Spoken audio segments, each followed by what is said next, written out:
မောကြရင်ခုနပြောတဲ့တိုင်းပဲနော်အေးခေါင်းမောကြရင်တော့အေးအိုက်ခမီခနိုင်ညာတက်တော်ပါရချိုင်ခမီခိုက်တာ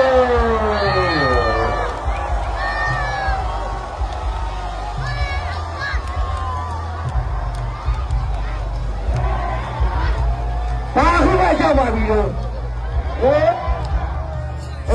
လာပြီခေါင်းပေါ်ကြိုက်မင်းတော်ပြီဒီမှာ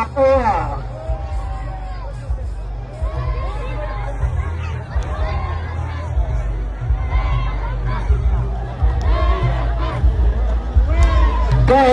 မမင်းတို့အရင်တော့ပြုတ်တော့မှာပဲဟောတကြံရနေပြီဒီမှာလဲလောင်းနေပြီ